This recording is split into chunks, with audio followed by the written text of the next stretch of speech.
Hello everyone, good evening. It's me again, your G Sensei. So in this video, I will be teaching you the step-by-step registration on Forsage from downloading the Trust Wallet to registration. Reminder guys, for Android users, you download Trust Wallet, and for the iOS users, you download Token app from Apple Store, and of course the Trust Wallet for Android users to Play Store. Okay, so in my case, Trust Wallet akong i-download kay Android user mako. So type Trust Wallet. So ani nga case, open lang guys ang akong i-press kay naka-download naman ko. Okay guys, so we will continue. Assuming nga ako tong gi-press ang open kaganiha. So this is the interface of the Trust Wallet. Pero ang atong buhaton karon, ipakita na ako sa inyo kay na-installan naman tong akong cellphone. So ingani inyong makita kay na may existing nga wallet. So I will show you how to create a new wallet. Okay, so go to settings kani, and then dito ka sa wallets, and then so imo ning i-press ang plus. So create a new wallet, and then back up your wallet now. So in the next step, you will see 12 words that allows you to recover a wallet. So you have to tick the checkbox. I understand that if I lost my recovery words, I will not be able to access my wallet. So you need to press continue. Okay guys, so mao ni ang 12 recovery phrases nga need kay nato para in case imbakuhay magkayunsa ang inyong wallet, ma-recover pa nato siya. So inyong buhaton is pwede na ninyo i-copy then i-send ninyo, okay? I-send ninyo sa messenger or inyong isulat, or pwede gyapon kung na may kauban sa balay pictura ninyo, then later on i-delete lang din tong picture para safe. Okay, so i-press na to ang continue. Okay, so gatanaw ko karon sa among gipicturan karon. Okay, so that's cross, fragile, skin, orphan, flat, crack, retire, race, coast, ridge, and then approve and game. So for assuming nasayop ta, nabali nato siya, muriak na siya guys nga invalid order, try again. So at mo ra gi-correct. So ang una dapat is it should be approve and game. Ay din siya mo sulti dia nga well done. Okay, so of course dili jud na mo siya mo proceed kung invalid ang order. Okay, so done.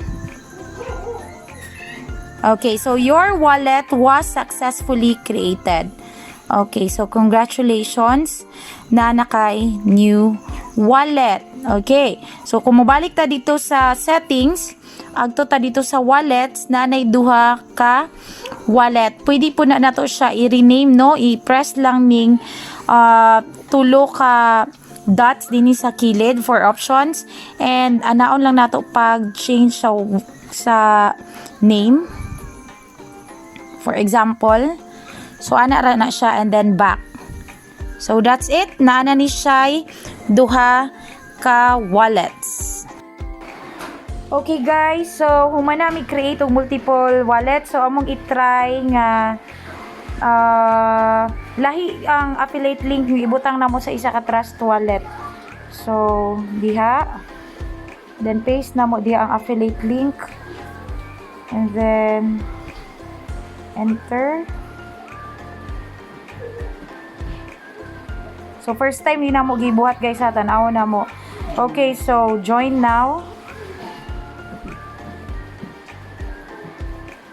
So, automatic registration.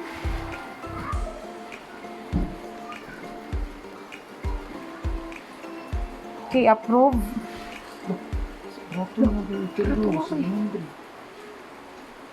Okay, so again, mo gyapon natong ginahulatan ingani gyapon ang pag-register, maghulat lang taning registration. So kanang na-confirm 0 out of 4, hulatan lang tana. Okay, so hulatan lang tana.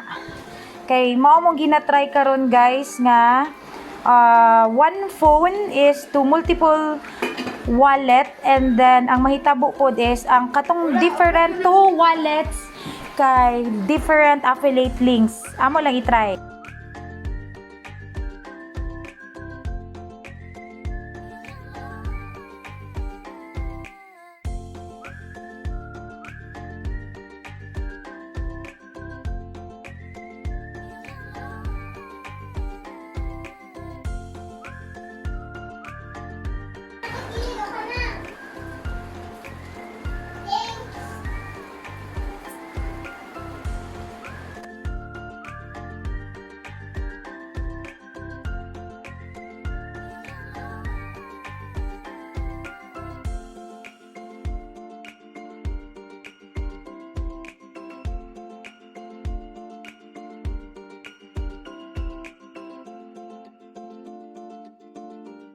Okay, 4 out of 4. Let's wait guys. Hopefully successful because this is our first attempt in creating multiple wallets with different affiliate links in Forsage.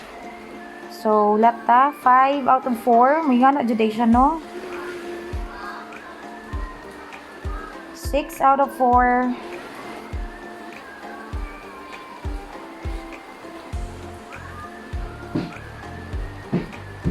Look, nanamay, sulod na may. 7 minutes ago.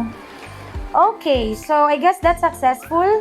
So, another wallet, another account created with the ID number.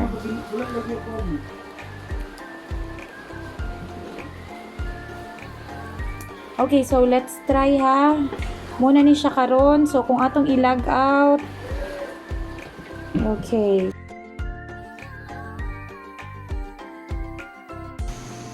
Okay guys, so I hope you learned something sa akong tudlo sa inyo nga step-by-step registration.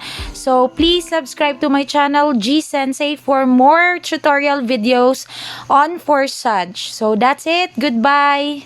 Bye.